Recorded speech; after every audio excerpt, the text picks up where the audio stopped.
नमस्कार मित्रमैत्रिणींनो, एका केला असं नरेंद्र मोदी नेहमी आपल्याला बोलताना दिसायचे. संसदेत देखील ते असे छाती टोकून एका केला असं करत होते. अगदी असभ्य वाटत होतं ते.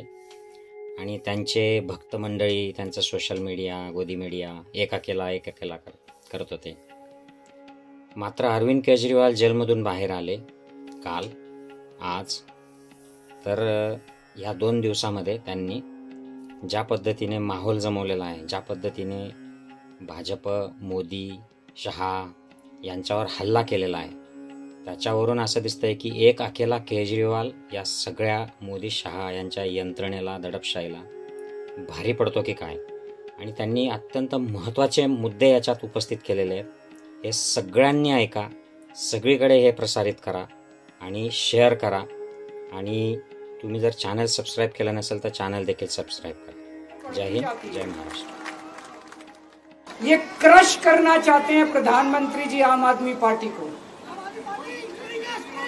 जो लोग मोदी जी से मिलने जाते हैं, वो कई लोग हमें भी जानते हैं, वो बाहर आके हमें बताते हैं कि आपके बारे में सबसे पहले मोदी जी से जो भी मिलने जाता है, सबसे पहले वो केजरीवाल की और आम आदमी पार्टी की 10 से 15 मिनट बात करते हैं. उनको कहते हैं कि आने वाले समय के अंदर आम आदमी पार्टी ही देश को भविष्य देने वाली है. वो खुद भी मानते हैं. इसीलिए वो चाहते हैं कि आज ही आम आदमी पार्टी को बढ़ने से रोका जाए, इनको कुचल दिया जाए. ये तानाशाही है. अगर उनको लगता है कि आम आदमी पार्टी आने वाले समय में बीजेपी को चैलेंज देने वाली है, आप अच्छे काम करो, आप देश को भविष्य दो. आज आपकी सरकार है केंद्र के अंदर, आप देश के लिए काम करोगे, आम आदमी पार्टी को कोई पूछेगा ही नहीं. लेकिन आप कुछ काम नहीं करो और आम आदमी पार्टी को कुचल दो, ये जनतंत्र नहीं है. ये इस देश की जनता पसंद नहीं करती. मेरे को इन्होंने जेल भेज दिया. प्रधानमंत्री जी कह रहे हैं मैं भ्रष्टाचार से लड़ रहा हूं. देश के सबसे बड़े चोर, उचक्के और डकैतों को उन्होंने अपनी पार्टी में शामिल कर लिया. जिन लोगों को 10 दिन पहले मोदी जी कहते थे 70,000 करोड़ का इसने घोटाला कर दिया, थोड़े दिन के बाद उसी आदमी को अपनी पार्टी में शामिल करके किसी को डिप्टी सीएम बना देते हैं, किसी को मंत्री बना देते हैं और उनके सारे ईडी और सीबीआई के मामले खत्म कर देते हैं और कहते हैं मैं भ्रष्टाचार से लड़ रहा हूं. मैं मोदी जी को कहना चाहता हूं, भ्रष्टाचार से अगर लड़ाई लड़नी है तो केजरीवाल से सीखो. प्रधानमंत्री जी, भ्रष्टाचार के खिलाफ लड़ाई केजरीवाल ने लड़ी है. 2015 में जब दिल्ली में हमारी सरकार बनी थी, हमारे एक मंत्री का एक ऑडियो मेरे पास किसी ने व्हाट्सएप कर दिया. उस ऑडियो में मेरा मंत्री किसी दुकान वाले से 5 लाख रुपए मांग रहा था. किसी मीडिया वाले को नहीं पता था, विपक्ष को नहीं पता था. आप लोगों को याद होगा, मैंने अपने खुद मंत्री को सीबीआई के हवाले कर दिया, जेल भेज दिया था अपने मंत्री को. ये होती है भ्रष्टाचार के खिलाफ लड़ाई. पंजाब के अंदर मेरा एक मंत्री भ्रष्टाचार में, मेरे को पता चला कि वो पैसे मांग रहा है. वहां पे मान साहब ने उसको, किसी को भी, विपक्ष को नहीं पता था, मीडिया को नहीं पता था, हमने अपने मंत्री को उठा के जेल में भेज दिया. तुम देश के सारे चोर उचक्के डकैतों को अपनी पार्टी में शामिल कर लो और केजरीवाल को जेल भेज दो और कहो मैं भ्रष्टाचार के खिलाफ लड़ रहा हूं. तो आप भ्रष्टाचार के खिलाफ नहीं लड़ रहे प्रधानमंत्री जी. आप देशवासियों को बेवकूफ मत समझो. देश बच्चे बच्चे की जुबान के ऊपर हो रहा है कि सारे चोर चक्कों को अपनी पार्टी में शामिल करके और ईडी और सीबीआई के सारे केस उनके रफा दफा कर. केजरीवाल को क्यों गिरफ्तार किया? केजरीवाल को गिरफ्तार करके उन्होंने एक मैसेज दिया है सारे देश को कि अगर मैं केजरीवाल को गिरफ्तार कर सकता हूं तो किसी को भी गिरफ्तार कर सकता हूं. कोई केस नहीं होगा, कोई मामला नहीं होगा, तब भी मैं तुमको गिरफ्तार कर सकता हूं. एक बेहद खतरनाक मिशन चालू किया हुआ है प्रधानमंत्री जी ने, बहुत ही खतरनाक. देशवासियों को ये समझने की, अब जब मैं बोलने जा रहा हूं, समझने की जरूरत है। उस मिशन का नाम है वन नेशन वन लीडर। देश के सारे नेताओं को खत्म करना चाहते हैं मोदी जी, और इसको 2 स्तर के ऊपर इस मिशन को चला रहे हैं।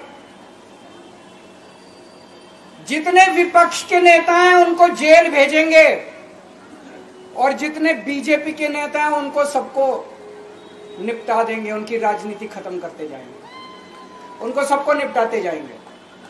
विपक्ष के अंदर आज इन्होंने मनीष सिसोदिया को जेल भेज दिया, संजय सिंह को जेल भेज दिया, सत्येंद्र जैन को जेल भेज दिया, केजरीवाल को जेल भेज दिया, हेमंत सोरेन को जेल भेज दिया, ममता दीदी के कई मंत्रियों को जेल भेज दिया, स्टालिन के कई मंत्रियों को जेल भेज दिया, केरला के सीएम के पीछे पड़े हैं। अगर ये चुनाव जीत गए, मेरे से लिखवा लो एफिडेविट के ऊपर, थोड़े दिन के बाद ममता दीदी जेल में होंगी, तेजस्वी यादव जेल में होगा, स्टालिन साहब जेल के अंदर होंगे, पिनरई विजयन जेल के अंदर होंगे, उद्धव ठाकरे जेल के अंदर होंगे, जितने विपक्ष के नेता ये सारे जेल के अंदर होंगे। अगर ये चुनाव जीत गए, इन्होंने बीजेपी का एक नेता नहीं छोड़ा, आडवाणी जी की राजनीति खत्म कर दी इन्होंने, मुरली मनोहर जोशी की राजनीति खत्म कर दी, सुमित्रा महाजन की, शिवराज सिंह चौहान जिसने मध्य प्रदेश का चुनाव जीत के दिया इन लोगों ने, शिवराज सिंह चौहान ने उसको मुख्यमंत्री नहीं बनाया, उसकी राजनीति खत्म कर दी। वसुंधरा राजे की राजनीति खत्म कर दी इन्होंने, खट्टर साहब की राजनीति खत्म कर दी, डॉक्टर रमन सिंह की राजनीति खत्म कर दी। अब अगला किसका नंबर है? योगी आदित्यनाथ। अगर ये चुनाव जीत गए, मेरे से लिखवा लो, 2 महीने के अंदर उत्तर प्रदेश का मुख्यमंत्री बदल देंगे। योगी आदित्यनाथ की राजनीति खत्म करेंगे, उनको भी निपटा देंगे। यही तानाशाही है दोस्तों। वन नेशन वन लीडर ये चाहते हैं, एक ही तानाशाह इस देश के अंदर बचेगा, एक ही तानाशाह इस देश के अंदर बचेगा। हमारा देश बहुत महान है, 4000 5000 साल पुराना हमारा देश है। इसके पहले पिछले 4000 साल में कई मौके आए जब इस देश के ऊपर तानाशाहों ने कब्जा करने की कोशिश की, लेकिन हमारे देश के लोगों ने उन तानाशाहों का तख्ता उखाड़ के फेंक दिया।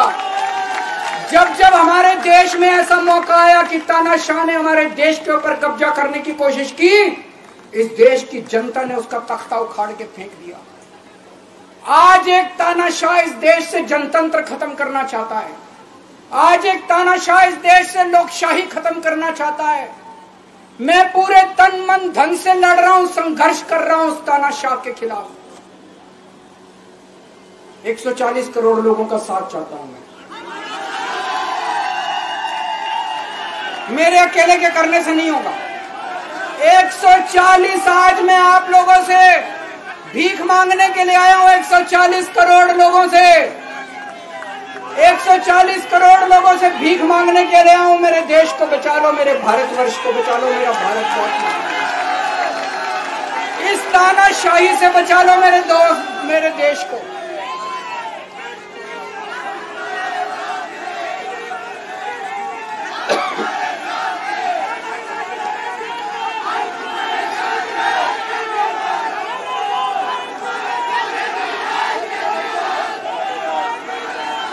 मैं सुप्रीम कोर्ट का बहुत बहुत शुक्रिया अदा करना चाहता हूं। उन्होंने 21 दिन दिए हैं, एक एक दिन में 24 घंटे हैं। मैं एक दिन में 24 में से 36 घंटे काम करूंगा, पूरे देश भर में घूमूंगा इस तानाशाही को रोकने के लिए। दोस्तों, जितनी मेरे अंदर ताकत है, मेरा सब कुछ कुर्बान है देश के लिए। मेरा तन मन धन सब कुछ कुर्बान है मेरे देश के लिए। मेरे खून का एक एक कतरा मेरे देश के लिए, मेरे शरीर का एक एक कतरा, मेरी जिंदगी का एक एक पल मेरे देश के लिए। मेरे देश को बचाने के लिए मैं पूरे देश में जाऊंगा दोस्तों। अब एक बहुत महत्वपूर्ण बात करने जा रहा हूं, उसको ध्यान से सुनना। ये लोग इंडिया गठबंधन से पूछते हैं आपका प्रधानमंत्री कौन होगा। मैं बीजेपी से पूछता हूं आपका प्रधानमंत्री कौन होगा। आप लोग सोच रहे होंगे केजरीवाल क्या बात कर रहा है, मोदी जी होंगे। नहीं, मोदी जी अगले साल 17 सितंबर को 75 साल के हो रहे हैं।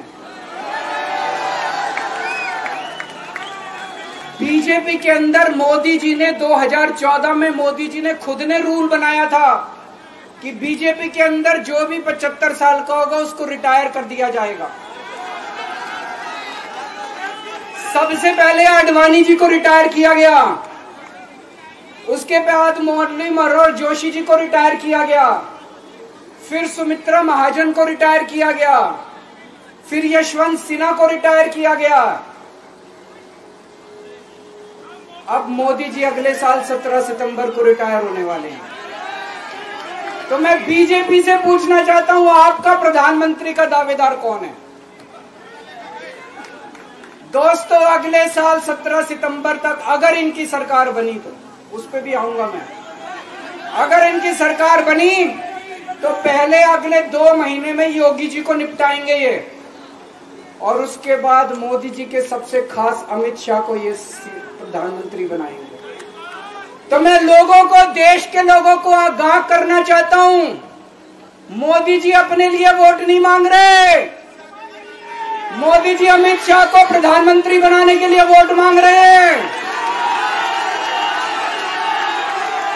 मैं पूछना चाहता हूं मोदी जी से और अमित शाह जी से, ये मोदी की गारंटी पूरी कौन करेगा?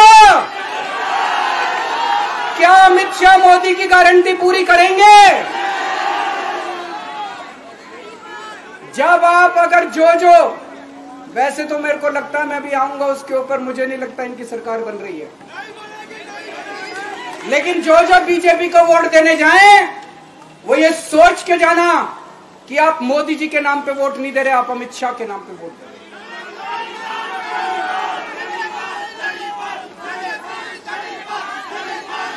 अब एक खुशखबरी है आप लोगों के लिए, अब एक खुशखबरी है, सबको बता देना जो मैंने बातें कही है बड़ी सोच समझ के कही है। वहां बैठ के यही सोच रहा था 50 दिन से।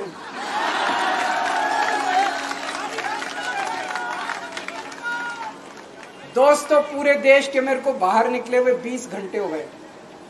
इन 20 घंटों के अंदर भी मैंने रात भर में जनता से बात कर रहा था, लोगों से फोन कर रहा था।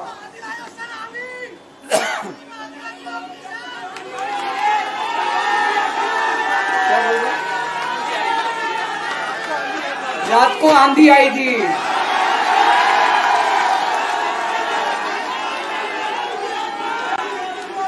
पिछले 20 घंटे में मैंने जो बातचीत करी है, कई बड़े बड़े एक्सपर्ट से बात की, चुनाव विश्लेषकों से बात की, सेफोलॉजिस्ट से बात की, जनता से बात की, फोन पे लोगों से। मेरा अपना आकलन है कि 4 जून के बाद इनकी सरकार नहीं बन रही, मोदी सरकार नहीं बन रही। दोस्तों, अगर मैं गलत हूं तो मेरे को बताना, हरियाणा में इनकी सीट कम हो रही है, राजस्थान में कम हो रही है, कर्नाटक में कम हो रही है, दिल्ली में कम हो रही है, बिहार में कम हो रही है, महाराष्ट्र में कम हो रही है, कर्नाटक में कम हो रही है, बंगाल में कम हो रही है, झारखंड में कम हो रही है।